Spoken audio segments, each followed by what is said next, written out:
Selamat pagi anak-anak Mister semuanya. Pagi hari ini kita akan membahas pembelajaran kita yaitu IPS mengenai sumber daya alam. Apa itu sumber daya alam?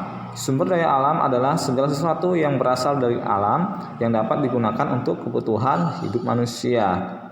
Jadi sumber daya alam dapat dibagi menjadi dua. Yang pertama adalah sumber daya alam yang dapat diperbaharui, yaitu sumber daya alam yang jika terus-menerus digunakan ya tidak akan pernah habis atau akan timbul kembali ya dengan waktu relatif cepat. Ya, seperti tumbuh-tumbuhan, hewan, ya ini adalah sumber daya alam hayati atau yang berasal dari makhluk hidup. Ya, di sini seperti ada tumbuh-tumbuhan, buah-buahan, tanaman industri. Jadi, tumbuhan ini berguna untuk kebutuhan hidup manusia seperti bahan pangan, pakaian, dan papan, ya. Jadi anak-anak Mister bisa lihat semua di sini manfaatnya apa saja. Ya, ini ada hewan yang dapat digunakan sebagai hewan ternak, diambil dagingnya, ya, hewan langka kita bisa budidayakan kembali. Lalu yang kedua adalah sumber daya alam yang tidak dapat diperbaharui.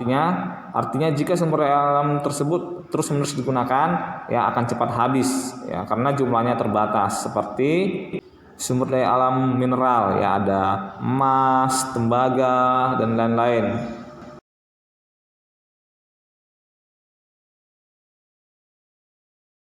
Batu bara dan lain-lain, ya.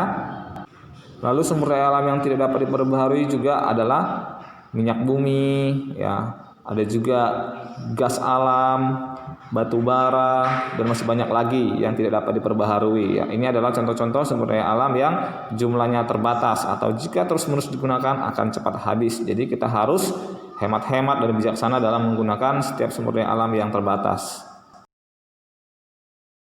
Selanjutnya, materi kedua kita akan membahas bentang alam atau penampakan alam yang ada di Indonesia seperti lautan, pegunungan, pantai, dataran rendah, sungai, dan lain-lain.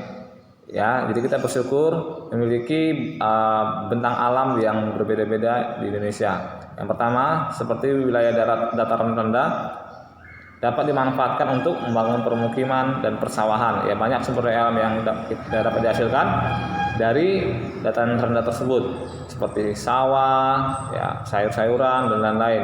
Yang kedua, wilayah pantai. Ini adalah bentang alam yang berbatasan langsung dengan laut. Pantai dapat dimanfaatkan sebagai objek wisata. Sumber daya alam yang dihasilkan dari daerah pantai biasanya adalah pohon kelapa, garam, ikan, kepiting, ya masih banyak lagi ya. Kegiatan manusia yang ada di daerah pantai biasanya adalah petani garam, nelayan, ya dan lain-lain. Yang ketiga, wilayah pegunungan, ya biasanya memiliki cadangan air tanah yang sedikit. Wilayah ini dapat dimanfaatkan sebagai perkebunan teh dan kina. Yang keempat, wilayah dataran tinggi biasanya beriklim sejuk dan juga memiliki cadangan air yang sedikit. Wilayah tersebut dapat dimanfaatkan untuk pertanian seperti sayur-sayuran, buah-buahan, kopi, dan karet. Jadi itu saja yang bisa saya jelaskan. Ya, semoga bermanfaat.